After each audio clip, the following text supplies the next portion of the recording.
வணக்கம் நண்பர்களே, விஜயபிரேக் பேசுகிறேன். உங்களுடைய ப்ரொஃபஷனல் லைஃப்பில் சூப்பராக சக்ஸஸ் ஆகிறது எப்படி? முதல் டிப் என்ன தெரியுமா? எப்பயுமே உங்களுடைய மேனேஜர்ஸோட, உங்களோட பாஸோட க்ளோஸாக ஒர்க் பண்ணுங்க. சரியா? ஏன் அவங்கள நல்லா கவனிங்க. அவங்களோட ஒர்க் ஸ்டைல் எப்படி இருக்குது, அவங்க எப்படி என்னென்ன விஷயங்களை, எப்படி மனிதர்களை ஹேண்டில் பண்ணுறாங்க, என்ன மாதிரி விஷயங்களை, என்ன மாதிரி சேலஞ்சஸை, என்ன மாதிரி மனிதர்களை ஹேண்டில் பண்ணுறாங்க, அதை நீங்கள் கற்றுக்கும் போது தான் உங்களுடைய க்ரோத் அடுத்த லெவலுக்கு போகும். உங்களுக்கு ப்ரொமோஷன் வேணுமா? உங்களுக்கு மேலே இருக்க ஒருத்தர் என்ன பண்ணுறாரு பாருங்கள். உங்களுக்கு மேலே 1, 2, 3 நிறைய பேர், பாஸ், சூப்பர் பாஸ், யார் இருந்தாலும் சரி, மெயினாக கொலீக்ஸ், அவங்களுடைய ஒர்க்கிங் ஸ்டைலை பாருங்கள். அதில் எதை எடுத்துக்கணுமோ அதை எடுத்துக்கங்க. காப்பி பேஸ்ட் ரொம்ப ரொம்ப இம்பார்ட்டன்ட். எது தேவையில்லையோ அதை விட்டுருங்க. ரெண்டாவது, உங்களோட ஒர்க்கை ரொம்ப ரொம்ப லவ் பண்ணுங்க. சரியா? சில பேர் ரொம்ப அடிக்டடாக இருப்பாங்க. விசுவாசமாக இருக்கு. இந்த வார்த்தை ரொம்ப முக்கியம். இந்த வார்த்தையே இல்லை. இப்போ 95% இல்லை. அந்த 5% நம்பர் 1 நீங்கள் இருங்க. உண்மையாக ஒரு இடத்துல ஒர்க் பண்ணுங்கள். உங்களோட பாஸுக்கோ, உங்கள் ஓனருக்கோ, உங்கள் கம்பெனிக்கோ ட்ரஸ்ட்வர்த்தியாக நடந்துங்க. அது உங்களை உயர்த்தும். 3வது விஷயம், பங்க்சுவலாக இருக்கு. முடிஞ்ச வரைக்கும் 5 to 10 minutes ஆர் 15 minutes முன்னாடி போக கற்றுங்க. ஆன் டைம் அப்படின்ற பேர் எடுங்க. 4th ஒன், ஆஃபீஸோட பொலிட்டிக்ஸில் ரியாக்டே பண்ணாதீங்க. ஏன்னா சில பேர் நம்மளோட டெம்பரை அதிகப்படுத்துறதுக்காகவே சில விஷயங்கள் பண்ணுவான். முதல்ல அண்டர்ஸ்டாண்ட் பண்ண கற்றுக்கணும். பீப்புள் எப்படி பேசுவாங்க, எல்லாத்துக்கும் ரியாக்ட் பண்ணி எமோஷன் ஆகாது. சரியா? புத்திசாலித்தனமாக நடந்துங்க. யார் என்ன நம்மளை பற்றி பேசுகிறானே நமக்கு தெரியாது. இவங்க இப்படி பேசுகிறாங்கன்னு யாராவது ஒருத்தவங்க சொன்னாங்கன்னா முதல்ல நம்பாது. 5வது விஷயம் என்ன தெரியுமா? உங்களுடைய பர்சனல் லைஃப் கண்டிப்பாக உங்களோட ப்ரொஃபஷனல் லைஃப்லேருந்து தள்ளியே இருக்கணும். இதை சரியாக பண்ணிங்கனாலே உங்களுடைய ப்ரொஃபஷனல் லைஃப்பில் நீங்கள் ஜெயிக்கலாம். உங்களுடைய பிஸ்னஸை மட்டும் நீங்கள் பார்க்கணும். ஆனால் உங்களுடைய காதுகள் எப்பயுமே திறந்துருக்கணும். என்ன சுற்றி நடக்குது அப்படின்னு பார்த்துக்கிட்டே இருக்கணும், கேட்டுக்கிட்டே இருக்கணும். பட் உங்கள் பிஸ்னஸை நீங்கள் ஃபோக்கஸ் பண்ணணும். அடுத்தது, ஷேரிங் நாலேஜ் ரொம்ப ரொம்ப முக்கியம். சரியா? எந்த அளவுக்கு உங்களோட நாலேஜை நீங்கள் ஷேர் பண்ணுறீங்களோ அந்த அளவுக்கு உங்களோட நாலேஜ் வளரும். மெயினாக உங்களோட சேலரியை பற்றி நீங்கள் பேசவே கூடாது. உங்களோட சேலரி கான்ஃபிடென்ஷியலாக தான் இருக்கணும். பெண்கள்கிட்ட வயதை கேட்கக்கூடாது, ஆண்கள்கிட்ட சம்பளத்தை கேட்கக்கூடாதுன்னு ஒரு பழமொழி இருக்குது. அது போல தான். அதனால் நீங்களும் உங்கள் சம்பளத்தை யார்ட்டையும் சொல்லாதீங்க. அடுத்தவங்க சம்பளத்தை பற்றி ஒரு கியூரியாசிட்டி காட்டாதீங்க. யார் எவ்வளோ சேலரி வாங்கினா என்ன, உங்கள் பாஸ் எவ்வளோ வாங்கினா என்ன, உங்களோட கொலீக்ஸ் வாங்கினா எவ்வளோ வாங்கினா உங்களுக்கு என்ன, அதெல்லாம் விட்டுருங்க. அதே மாதிரி ஒரே இடத்துல உட்காந்துருக்காதீங்க. சரியா? ஏதாவது துருத்துருன்னு இருங்க. ஏதாவது லெஷர் டைம் இருக்குது அப்படின்னா கூட அதில் ஏதாவது பண்ண முடியுமான்னு பாருங்கள். சரியா? அதே மாதிரி நம்மளை சுற்றி எத்தனை டிபார்ட்மெண்ட்ஸ் இருக்குது, அவங்களுடைய ஒர்க்ஸ் என்ன, ரோல்ஸ் என்ன, ரெஸ்பான்சிபிலிட்டிஸ் என்ன, இதை தெரிஞ்சுக்க ட்ரை பண்ணுங்கள். சும்மா இருக்க நேரத்தை மொபைல் பார்க்குறது, இன்டர்நெட்டை நோண்டுறது அப்படின்றத விட்டுட்டு என்னென்ன வேலைகள் இருக்குன்னு தெரிஞ்சுக்க ஆரம்பிச்சிங்கன்னா நாளைக்கு ஒரு வேளை நீங்கள் ஓனாக பிஸ்னஸ் ஆரம்பிக்கும் போது ரொம்ப ரொம்ப யூஸ்ஃபுல்லாக இருக்கும். அடுத்தது, கம்யூனிகேஷன் ரொம்ப ரொம்ப முக்கியம். அதுவும் பிஸ்னஸ் கம்யூனிகேஷன் ரொம்ப ரொம்ப முக்கியம். அது ஹெல்த்தியாக வச்சுங்க. உங்களை எல்லாருக்கும் பிடிக்கிற மாதிரி நடந்துக்குங்க. ஆனால் நீங்களாவே இருங்க. அடுத்தது, பிரெயின் ஸ்டார்மிங் செஷன்ஸோ அல்லது Q&A செஷனோ அல்லது எந்த ஒரு ஈவெண்ட்டாக இருந்தாலும் சரி, அதுதான் உங்களுடைய கன்சிஸ்டன்ட் க்ரோத்துக்கு மிக முக்கியமான விஷயம். அதனால் ட்ரைனிங்கை மிஸ் பண்ணவே பண்ணாதீங்க. எங்கே இருந்தாலும் சரி, ஒன்று கம்பெனி உங்களுக்கு ஸ்பான்சர் பண்ணது அல்லது உங்கள் காசாக இருந்தாலும் பரவாயில்ல, முடிஞ்ச வரைக்கும் இந்த மாதிரி ட்ரைனிங்ஸை அட்டன் பண்ண பாருங்கள். அங்கே தான் உங்களுக்கு நெட்வொர்க்கிங் கிடைக்கும். அது இல்லாமல் நாலேஜ் அதிகமாகும். இது பின்னாடி ரொம்ப ரொம்ப யூஸ்ஃபுல்லாக இருக்கும். அடுத்தது, சேலஞ்சஸ்க்கு ஓப்பனாக இருங்க. அவ்வளோதான், தயாராக இருங்க. சரியா? நான் ரெடி டு ஓப்பனா, எந்த சேலஞ்சையும் என்னால் ஃபேஸ் பண்ண முடியும், அந்த கெத்து இருந்தால் போதும். ரெண்டாவது, நியூ ரெஸ்பான்சிபிலிட்டியை நீங்களே தேடி எடுத்துங்க. உங்களுக்கு யாரும் கொடுக்குன்ற அவசியம் இல்லை.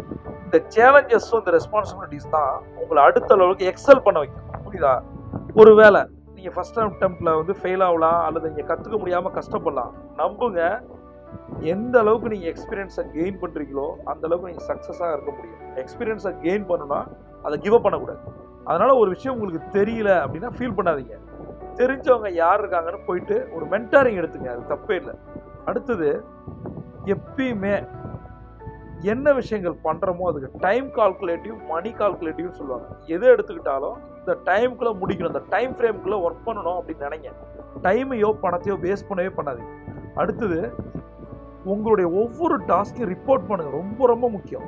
அதை எப்படி ரிப்போர்ட் பண்ணணும்னா மெயில் வழியாக தான் பண்ணணும். சரியா? யார் பேசுகிறதையும் கேட்கக்கூடாது. நீங்களும் வாய்மொழி வார்த்தைகளை சொல்லக்கூடாது. இதனால் நான் என் லைஃப்பில் நிறைய பிரச்சனைகளை ஃபேஸ் பண்ணியிருக்கேன். சரியா? வெர்பல் கம்யூனிகேஷன் வேலைக்கே ஆகாது. அதுக்கு ப்ரூஃப் எங்கே, என் பாஸ் கேட்பான், எங்கே ப்ரூஃப்னு கேட்பான். இது வந்து நம்ம நாளைக்கு மாட்டிப்போம். அதனால யாரையும் நம்பாதீங்க. என்னைக்கோ உங்களோட வேலை போகிறதுக்கு காரணமோ அல்லது வந்து வேலையில் பிரச்சனை வர்றதுக்கு காரணமோ இந்த வெர்பல் கம்யூனிகேஷன் தான். எல்லாத்துக்கும் ஒரு ப்ரூஃப் வச்சுங்க, மெயில் அனுப்ப சொல்லுங்கள், நீங்களும் மெயில் அனுப்புங்க. சரியா? அப்போ அதை சிசி போட முடியுமான்னு பாருங்கள். ரெண்டாவது, ப்ரூஃப் இல்லாமல் எந்த ஒரு விஷயமும் நாளைக்கு ஒரு பிரச்சனையும் உண்டாக்கும். பொது வாழ்க்கையில் நான் சொல்லுவேன், யாருக்கிட்ட பணம் கொடுத்தாலும் ஒன்று சேரிட்டி நினச்சி கொடுங்க. உங்கள் நண்பர்கிட்ட கொடுக்குறீங்களா, சொந்தக்கார்ட்ட கொடுக்குறீங்களா, பணத்தை கொடுங்க, அது வராத நினச்சி விடுங்க. ஆனால் பணம் வரணும்னு நினச்சிங்கன்னா அதுக்கு ஒரு டாக்குமெண்டேஷன் வச்சு. அடுத்தது, போஸ்ட்போன் பண்ணாது. எந்த ஒரு போஸ்ட்போன் பண்ணாலுமே நாளைக்குன்ற வார்த்தை உண்மையே இல்லை. எந்த அளவுக்கு நீங்கள் அந்த டாஸ்க்கை அந்த டைம் லைனுக்குள்ளே முடிக்கிறீங்களோ உங்களை அடுத்த லெவலுக்கு அது கொண்டு போகும். அது மட்டும் இல்லை, நீங்கள் அப்டேட் பண்ணிக்கிட்டே இருக்கணும். உங்களுடைய டாஸ்கையும் சேலஞ்சஸையும் ஃபேஸ் பண்ணணும். அந்த கம்ப்ளீஷன் ஆஃப் ஒர்க்கு என்னன்றதை உங்களோட பாஸ்கிட்ட சொல்லிகிட்டே இருக்கணும். ஏன் சேலஞ்சஸையும் நான் சொல்கிறேன் அப்படின்னா, அப்போ அவர் வந்து அதுக்கான ரிசல்ட்டை கொடுப்பாரு. புரியுதா? எல்லாத்துக்கும் நான் ஏற்கனவே சொன்ன மாதிரி ஒரு ப்ரூஃப் இருக்கணும். அடுத்தது, நம்மளோட ஸ்கில்லை அப்கிரேட் பண்ணணும். அரைச்சமாகவே அரைக்கக்கூடாது. எப்போ போய் சேர்றோமோ ரிட்டையர் ஆகிற வரைக்கும் ஒரே வேலையை செய்யக்கூடாது. சீட்டு தைக்க நம்ம போல. எந்த அளவுக்கு உங்களோட நாலேஜை நீங்கள் அப்கிரேட் பண்ணுறீங்களோ, புது புது விஷயங்களை கற்றுக்குறீங்களோ ரெகுலராக.